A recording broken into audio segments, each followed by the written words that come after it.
No, you're not seeing double. Yep, this is basically the same look I had in my last video. I put my hair up in a wrap. I think it looks cute.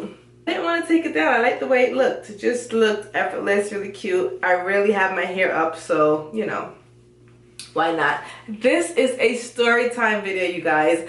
I did not know what to record today, and I got the inspiration from a good friend of mine to just go ahead and do a story time. So this is the time I traveled about 8 miles on a fractured ankle.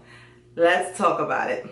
I was at work one day, early in the morning at work, and I was going down the stairs about 6 or 7 in the morning, and I fell down the stairs. Now I didn't like fall and like tumble down. I fell gracefully like a lady. Like I just, you know, I fell like 2 steps, really graceful, like a lady. But in the midst of all that, I twisted my ankle. I'm not sure, I've probably mentioned this a million times, but I have a high pain tolerance. And even though my leg, my ankle was throbbing, like when I mean throbbing, it was throbbing, I still worked the entire day, and my job requires me to walk around a lot in heels. Yep. Okay, so I still walked around, but my leg was in pain, and it was just throbbing and throbbing. And I mean, it was like turning like black and blue, and it was throbbing, it was swelling. And then eventually, like mid-there, so I took off my heels, put on some flats, but I kept working. I worked my entire shift, and I don't know why I did that, because I'm just such a beast when it comes to working. I worked the entire day. So done. I was working in Manhattan, and I lived in Brooklyn at the time. So I took the train all the way home with the leg still killing me. And if you guys know New York City train system, when it's rush hour in the afternoon, no seat. Unless you get on the train at the first stop, the very first stop, which was not the case for me. I worked in Midtown Grand Central Station, so it was not the first stop for me. And I had to take 2 trains. I had to transfer from the 6 train to the C train. No, there was no seats. So I got on the first train, had to stand the whole ride. Transferred to the next train, had to stand the whole ride. And then I had to walk about 2 blocks home. Got home, boom. So I'm home, and my leg is killing me. It's killing me. It's killing me. And then my husband comes home. He's like, "What's wrong?" I'm like, "I fell at work today, twisted my ankle, and it's killing me." He's like, "Let me see it." He looks at my leg, and it's like literally swollen, you guys, and it just looks like all black and blue. Mind you, I'm dark skinned, so for you to see black and blue in a dark skinned person, that means they got hurt really bad. It was purpley, it was just, and when he touched it, I was just like in pain. And he's like, "Why didn't you go to the hospital?" You know why I didn't go to the hospital? Because I have a high pain tolerance, and I don't mess with hospitals. Hospitals are just not my thing. My philosophy is when I walk into a hospital, I'm walking into viruses, I'm walking into bacteria, I'm walking into diseases, I'm walking into germs, I'm walking into things that I did not come in with. So why would I go there? Why? I'd rather not. So I stay far away from hospitals. Like I just ignore them as much as I can, because I am not going into danger. I did not choose that profession. I am not a person that likes to walk into danger. I like to walk away from danger. So when I go to a hospital, it's like, here we go again. There's all this bacteria around me. There's all these germs around me. There's disease. There's everything around me, and I want no parts of it. No, ma'am. No. And he starts scaring me. It can get infected. This can happen, this and that. And then next thing you know, they have to amputate your leg because you didn't go to the hospital. And that's what I'm like. Amputate what? Say what now? Amputate my leg? Okay, let's go. However, like I said, I lived in Brooklyn. This was a few years ago. Brooklyn is really up and coming now. But when I lived in Bed-Stuy, Brooklyn, it wasn't bad. But still, the closest hospitals to me in Brooklyn was Brookdale Hospital. And if you guys don't know about Brookdale Hospital, just research it. Brookdale Hospital in Brooklyn does not have a good reputation. I wanted no parts of Brookdale Hospital. There was no way on earth. I would rather have the leg. I was not going to Brookdale. That's the hospital. why would I go there? So that was the closest hospital for me, was Brookdale, and there was no way I'm going to, none. I was not going to Brookdale. You couldn't pay me to go to Brookdale Hospital. I don't care. I'm not going to Brookdale Hospital. So I'm sure it has gotten better. I don't know. I'm not trying to bash Brookdale, but back then, no. No matter what happened to me, I never, ever went to Brookdale Hospital. I've heard too many stories about Brookdale to put to go up in there, so no. So he was like, what are you gonna do? It's just not like, did you have to go to the hospital? And I'm like, maybe we can wait it out. He's like, no, you have to go to the hospital.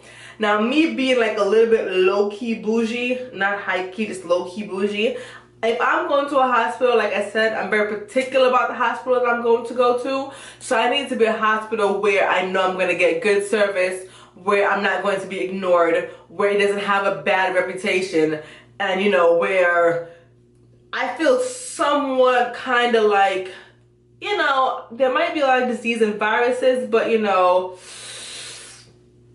I can deal with it. I won't die when I go there, you know? I won't be ignored. So anyway, I said, you know what? Let's go to St. Vincent's. He was like, but St. Vincent's in Manhattan. I'm like, I know. I was able to travel from work matter of fact, I was able to work the entire day on this ankle. And I traveled from work to home on this ankle. We going back to Manhattan, and I can make it to St. Vincent's on this ankle because I am not going to Brookdale. Now my husband thinks I'm crazy and he laughs at me, but he's like, you know what? At least you go to the hospital, let's go. So I got all dressed with his help, and yes, me and him together, we left the apartment and I lived on the 3rd floor, so we had to hop down 3 flights of stairs and hop back down 2 blocks to the train station, the C train right there on Ralph Avenue. We had to hop down again into the train station, and then we got on the train. Getting on the train was this night, like around 9 o'clock or so. It's around 9 o'clock in the nighttime.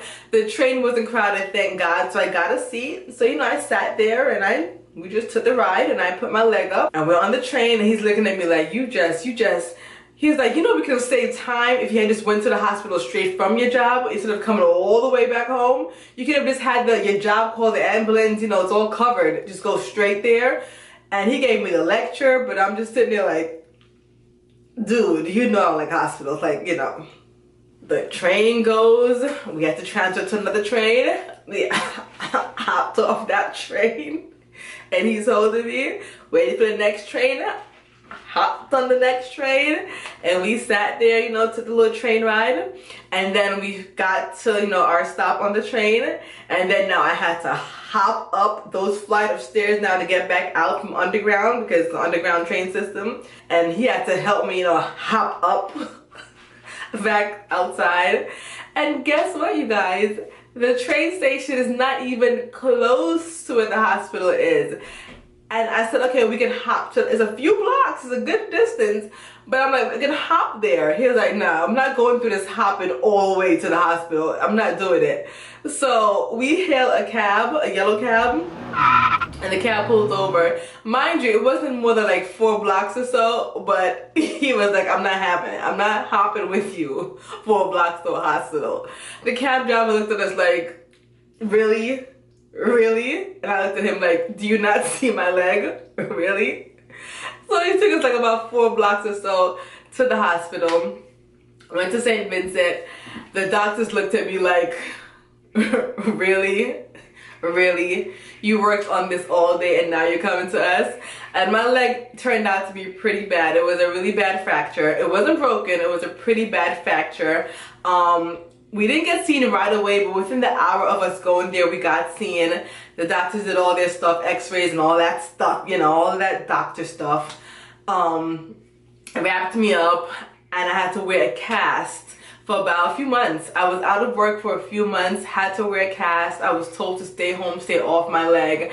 I had to go to physical therapy. I had to go to the doctors. It was the works because I really did fracture my ankle really bad. I was out of work for maybe a good 2 months or so. Maybe if I can remember, about 2-3 months. And then even after I had the cast taken off, I had to wear this boot thing, which was not fashionable, but this big boot thing I had to hop around with. But yeah, I'm pretty stubborn when it comes to pain. I don't like hospitals. I don't know.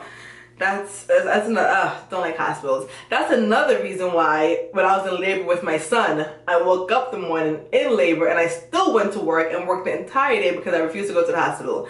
But that's another story for another day. But that's the story about how I traveled about 8 miles. Well, it would be more than 8, it would be 16 miles. Yeah, 16 miles. Because to go to the hospital from Brooklyn is 8 miles, and I came home first, so that's another 8 miles. So 2 times 8 is 16. 16 miles and a fractured ankle. So that was my story, you guys. I know I'm stubborn, but at least I had a good story to tell you guys. But 16 miles back and forth on a pretty bad fractured ankle. Hopefully you guys enjoyed this video, and if you guys are watching this and something happens to you, please seek medical help. Go to the hospital. Don't be like me. She's pretty crazy. Don't do it. That's it. Hopefully you guys enjoy the story. Thank you for watching and supporting. And don't forget to continue to support me and watch my journey on all of my other social media sites. Everything is at Kayajourney. I will put all those links below and everything so that it'll be easier for you guys. One name, one person, and that's me. And that's it. Have a good day, you guys. Bye.